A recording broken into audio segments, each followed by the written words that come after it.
प्रत्येक संडेला आपण इथंच भेटायचं. ओके.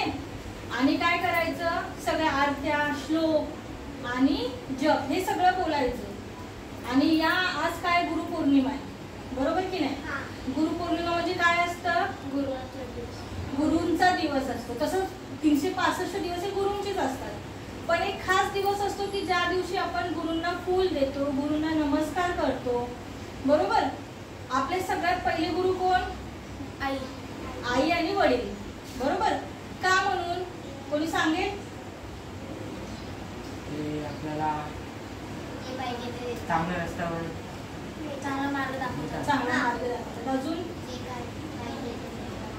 चांगली शिकवण. कसं असतं की आपण आईच्या पोटात 9 महिने असतो. बरोबर. मग सगळ्यात पहिल्यांदा आपल्याला ओळखतो कोण, आई ओळखते. आपण तिच्या पोटात 9 महिने असतो. 9 महिन्यानंतर बाकीचे सगळी लोक आपल्याला ओळखायला लागतात की ह्यांना मुलगा झाला, ह्यांना मुलगी झाली, ते नंतर. पण सगळ्यात पहिला गुरु आपला आई. त्यानंतर जेव्हा आपण जन्माला येतो, त्याच्यानंतर जेव्हा आपण मोठे होतो तेव्हा आपले वडील शिकवतात आपल्याला, आई शिकवते आपल्याला कसं वागायचं, कसं बोलायचं, कसं चालायचं, आहे की नाही. आपल्याला कोण दुसरं येतं का शिकवायला, नाही. तर आपल्याला आई वडील आपल्याला शिकवत असतात आपण 3 वर्षाचे होईपर्यंत. त्यानंतर आपण स्कूलमध्ये जातो. स्कूलमध्ये गेल्यावरती तिथे मग आपले शिक्षक असतात, घरात आपली आत्या, मावशी, हे सगळे आपल्याला काही ना काहीतरी शिकवतच असतात. बरोबर की नाही. बाळा असं कर, बाळा तसं कर. जी लोक आपल्याला शिकवतात, चांगलं शिकवतात, ती लोक आपले गुरु असतात. पण सगळ्यात पहिला गुरु आपले आई वडील. आणि देव तर आपला गुरु आहेच का, तर देवच आपल्याला जन्माला घालतो ना. देवाच्या मनात असेल तर सगळ्या गोष्टी होत असतात. बरोबर की नाही. तर त्यामुळे दररोज घरातून बाहेर पडताना श्री स्वामी समर्थ एवढं बोलून आपण मगच निघायचं दररोज. कळलं. मग ज्या वेळेला आपण घरातून जातो की नाही, तर देव आपल्या सोबत असतो की बाळा तू नीट जा. आपण स्कूलला गेल्यावरती पण आई कशी सांगते, बाळा नीट जा, बाळा टिफिन खा. का म्हणून, का तर तिला आपली काळजी आहे. तसंच आपल्या गुरूंना, आपल्या देवाला सुद्धा आपली काळजी आहे. आणि कसं होतं की आता तुमच्या दररोज शाळा असतात. बरोबर. त्याच्यामुळे कधी कधी देवाचं नाव आपण घेतो, कधी कधी घेत पण नाही, पण मोबाईल पहिला घेतो. बरोबर. तर आठवड्यातून एकदा तरी आपल्याला आपल्या तोंडून देवाचं नाव घेतलं गेलं पाहिजे.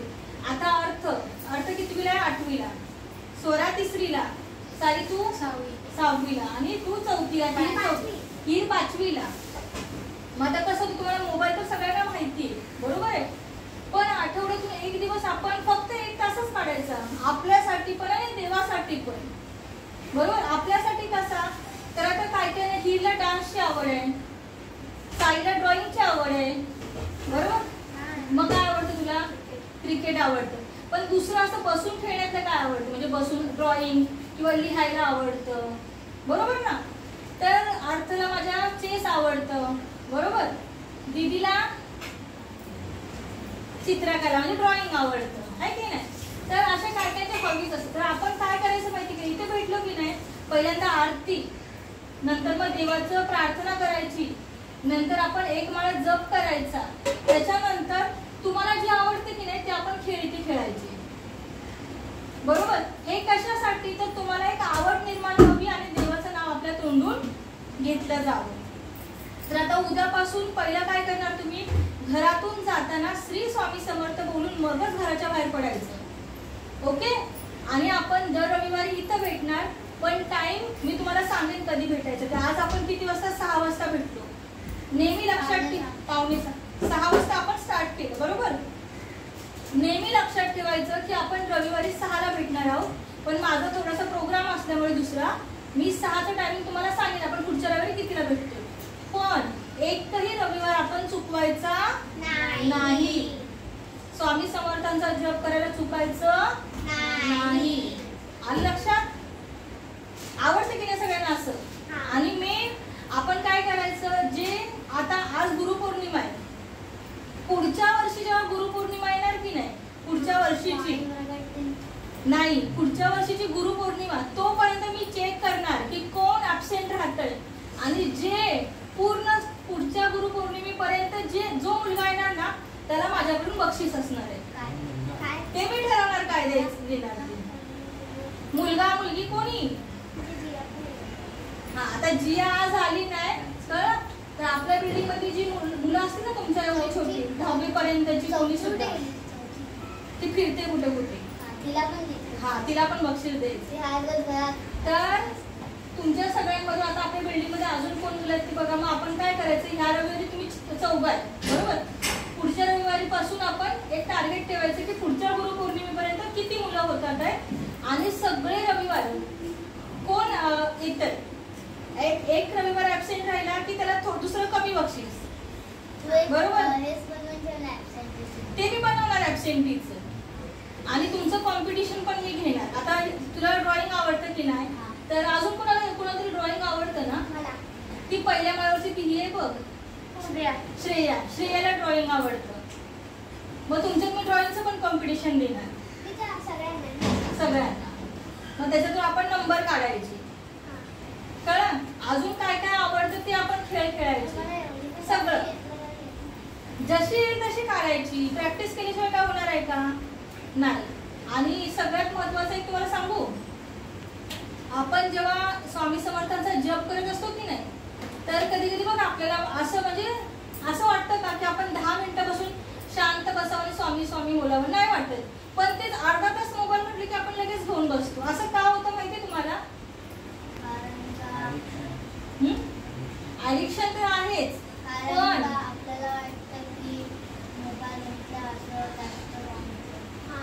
मग जास्त आवडतं. पण हे कशामुळे होतं तुम्हाला माहिती. आणि मोबाईल मध्ये तरी आपण हे बघतो का गाणी बघतो का स्वामींची नाही. शॉर्ट व्हिडिओ टाइमपास आहे की नाही तर ते चांगलं नसतं बरोबर. मग ते कशामुळे होतं तुम्हाला माहिती. आपण वावरतो की नाही तर आपल्या आजूबाजूला काही तुम्हाला पॉझिटिव्ह एनर्जीज असतात आणि निगेटिव्ह. 2 प्रकारच्या एनर्जीज असतात. कोणकोणत्या पॉझिटिव्ह आणि निगेटिव्ह. तर ह्याच्यातली पॉझिटिव्ह एनर्जी जी असते ना ती आपल्याला म्हणते की देवाचं नाव घे आणि जी निगेटिव्ह एनर्जी असते ना ती म्हणते की मोबाईल घे बरोबर. मग आता मोबाईल घेऊन त्या शॉर्ट्स व्हिडिओ बघून तुम्हाला काय डोक्यामध्ये प्रकाश पडणार आहे का नाही.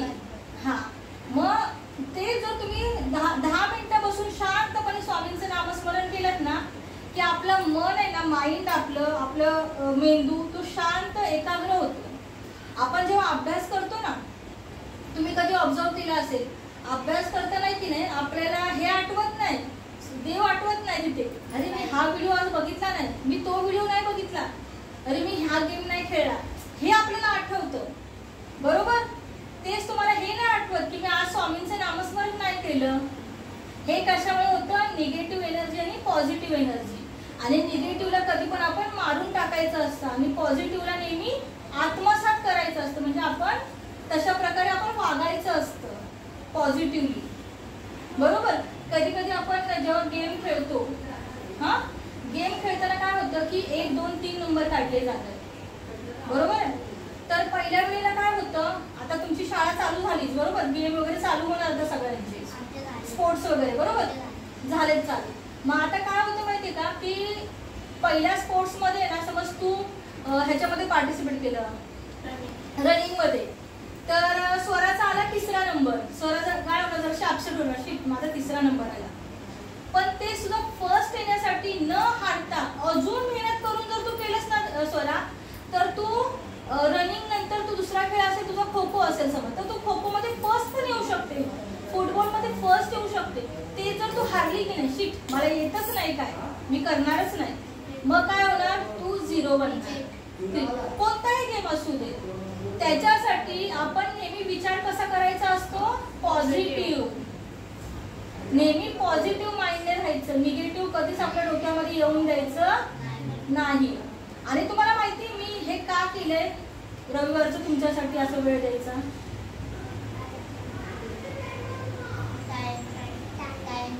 तुम्हाला पूर्ण आठवड्यामध्ये वेळ नसतो. सकाळी शाळा आता साईची शाळा कधी आहे सकाळचीच आहे.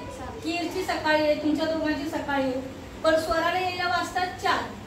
माझं पण ऑफिस असतं. मग आता वेळ देणार कधी संध्याकाळी क्लास असतो बरोबर. आला थोडा वेळ रेस्ट. हा मग झोपायचं, म्हणजे आपल्याला वेळ तर भेटत नाही आठवड्यात. मग संडे हा एकच दिवस असा आहे, हा मग संडे हा एकच दिवस असा आहे की ज्या दिवशी आपण देवाचं नामस्मरण करू शकतो. तुम्हाला गुरुवार, ह्यांना सॅटर्डेला सुट्टी असते, बरोबर ना. मग इथे पण परत वेगळं होतं.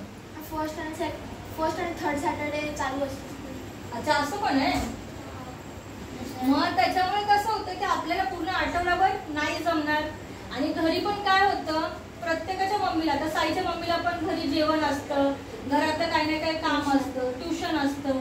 मग त्यावेळेला मम्मी पण नाही तेवढा वेळ देऊ शकत. मग मी विचार केला की जसा अर्थ आणि स्वर आहे तशीच माझ्यासाठी बाकीची पण मुलं आहेत, बरोबर. आणि मी स्वतः काय आहे, अगोदर मी टीचर आहे, बरोबर. मी बीएड केले म्हणतो की मी काय केलेलं आहे, टीचर. त्याच्यामुळे मला माहिती आहे की मुलांची डोकं कसं वळवायचं असतं, बरोबर. त्याच्यामुळे नेक्स्ट संडे पासून आपण इथे सगळे स्वामी समर्थांचा जप, आरती आणि त्याच्यानंतर तुम्हाला आवडतील ते खेळ मला एक सजेस्ट करायचं. आणि प्रत्येकाने म्हणजे स्वराने, अर्थाने, साईने आणि आता धीरने तुम्ही चौघांनी पण बोलायचं. तुम्हाला बोलता आलं पाहिजे. काय होतं तुम्हाला, आता मी माझं उदाहरण देते, हा नंतर दाखवायचं. मी माझं स्वतःचं उदाहरण तुम्हाला देते. आता तुम्ही दोघं तर मोठे आहात, बरोबर. आपण जेव्हा स्कूलमध्ये वावरतो की नाही तर आपण खूप घाबरतो. अरे मी कसं बोलू पुढे जाऊन, मी तर घाबरेन, मला नाही बोलता येणार. हे कशामुळे होतं माहिती, एक भीती असते मनामध्ये. आपण 4 माणसांसमोर बोलू शकत नाही, बरोबर. ती मला भीती पण तुमच्यातली घालवायची, म्हणजे तुम्ही कॉन्फिडन्सली समोर बोलू शकता. मी पण अशीच होती. माझ्या मम्मीला विचारा, मी अजिबात कोणाशी बोलायची नाही. कुणी मैत्रिणी माझ्या नव्हत्या. आणि जी बोलायची फक्त 1 ते 2 मुलींशी बस. त्याच्यामुळे आणि मग काय व्हायचं की कधी वक्तृत्व स्पर्धा असते, तुमच्या स्कूलमध्ये असेल आहे ना, ते काय तुम्ही म्हणता, स्पीच वगैरे आहे ना, स्पीच द्यायला. मग तेव्हा तुम्ही घाबरता. तू दिलीस कधी स्पीच? हो, मिळालं पण बक्षीस. हा मग व्हेरी गुड. कॉन्फिडन्स मेन पाहिजे तर तू करू शकतो. तसंच माझा अर्थ आहे ना, हा अर्थ माझा कसा होतो, घाबरतो. हा फॅन्सी ड्रेस मध्ये भेटले, पण स्पीच मध्ये काय असतं माहिती काढतं, पूर्ण प्लॅटफॉर्म वरती तू एकटा उभा राहणार आहे. तू एकटा सगळ्यांसमोर बोलायचंय. हा गेल्या वर्षी घेतलेलं ना, म्हणजे 7th मध्ये होता बरोबर. तू स्वरा कशात पार्टिसिपेट करत नाहीस, तू करायचंय. मी गेल्या वर्षी 5th ला होतो. मी नवीन होतो सगळ्यांना, पण मला सगळ्यांचं माहित नव्हतं काय होतं. मग मी गेलो, मी कॉम्पिटिशन मध्ये इंग्लिशच्या घेतलेलं स्पीच बोलायचं होतं ना. मग त्याच्यावरती मी स्टेजवर गेलो. अख्खी 5th, 6th, 7th, 8th, 9th, 10th सगळ्या होत्या स्टँडर्ड. त्याच्या पुढे मी नर्वस झालो, पण मी बोललो. आणि मला त्याच्यामध्ये आहे ना टीचर बोलली की हे ना जे तू बोलतो ना हा टॉपिक वेगळा आहे, मग तुला त्याच्यामध्ये बक्षीस नाही मिळू शकत. मग तेव्हा मी रडलो. मला आहे ना म्हणजे असं भीती झाली. मग दुसरं कॉम्पिटिशन आलं मराठीचं स्पीच. मग मी त्याच्यामध्ये एवढा चांगला बोललो, मला त्याच्यामध्ये बक्षीस मिळालं. मग हे तुझं पॉझिटिव्ह, तुझ्यामध्ये एनर्जी होती त्याच्यामुळे झालं, बरोबर. पॉझिटिव्ह वाईब्स तुझ्यामुळे होते त्याच्यामुळे झालं. तेच तू तिथे जर समज हारला असतास की शिट मला काही येतच नाही म्हणून तिकडे मी नाही करणार, मग तू करू शकला असतास का, नाही. हिंदीला पण हा मग त्याच्यासाठी पार्टिसिपेट करायचं. त्याच्यामुळे काय होतं की आपण 4 माणसांसमोर छान बोलू शकतो. आलं लक्षात, कळलं स्वरा. आणि आपण प्रत्येक रविवारी हेच करायचं की प्रत्येकाने फक्त 5-5 मिनिटं बोलायचं. कोणताही विषय मी तुम्हाला सांगणार नाही विषय, तुम्ही स्वतः काही पण, म्हणजे इव्हन मध्ये मी स्कूलमधली गोष्ट जरी सांगितलीत ना तरी देखील चालेल. की काकी मी आज असं स्कूलला गेलो तर माझ्या मित्राने मला असं केलं, मग आमची भांडणं झाली. काय आहे तुम्हाला जे बोलावं असं वाटेल ना ते तुम्ही 5 मिनिटासाठी बोलायचं. पण ते कॉन्फिडंट पाहिजे मला तुमच्यामध्ये की मला हे बोलता येतंय. स्वराने चित्र काढलेलं असंच, म्हणजे प्रत्येक तुमचा छंद असतो की नाही तो मला सांगायचा. मग आपण त्याप्रमाणे काय त्याच्यावरती करायचं, कॉम्पिटिशन घ्यायचं. आणि प्रत्येकाने 5 मिनिटं बोलायचं. हे तर कंपल्सरी आहे आपल्या सगळ्यांना, कळलं. मी पण स्पीच द्यायचं, काही पण. असं नाही की विषय कोणता पण, काही पण तुम्ही स्पीच द्या, मला चालेल, पण बोलायचं. आलं लक्षात? कोणाला काय डाऊट? नो. आणि स्वरा, तू स्वामी समर्थांचा जप जो तो मगाशी बोलली तसा करायचा, घाई घाई करायची नाही. ओके. श्री स्वामी समर्थ, श्री स्वामी समर्थ. आलं लक्षात? हे सगळ्यांनी लक्षात ठेवा, आपण घाई करायची नाही. आणि ज्याच्या हातामध्ये जपमाळ असेल तो बोलतोय ना, त्याच स्वरामध्ये बोललं गेलं पाहिजे. बरोबर? एकाने पुढे एकाने मागे असं नाही करायचं. आलं लक्षात?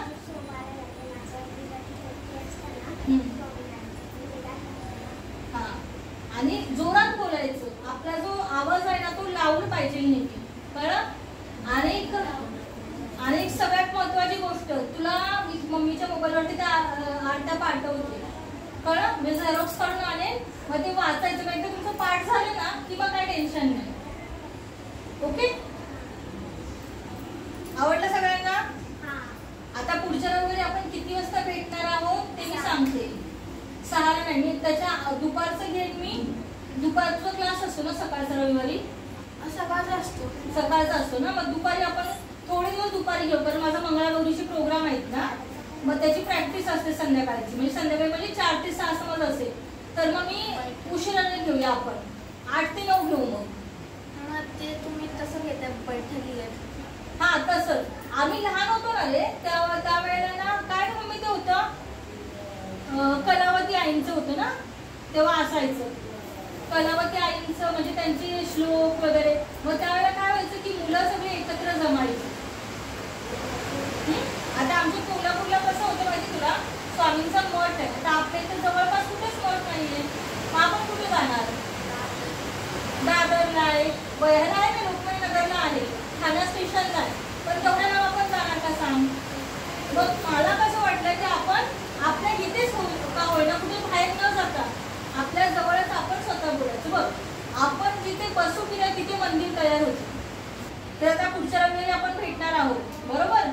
फक्त टाइम जे आहे मम्मीला ग्रुपमध्ये मी ऍड केलंय, मी ग्रुपवरती टाकेल. ओके? चला एकदा श्री स्वामी समर्थ 3 वेळा बोलायचं. श्री स्वामी समर्थ, श्री स्वामी समर्थ, श्री स्वामी समर्थ. आता अर्थ त्याचा प्रसाद घे, देवाला दाखवा अगोदर स्वामींना, आणि सगळ्यांना प्रसाद वाटायचा. चला, हा, असं करून स्वामींना अगोदर प्रसाद नैवेद्य हे करायचा. ग्लासामध्ये पाणी घेऊन ये.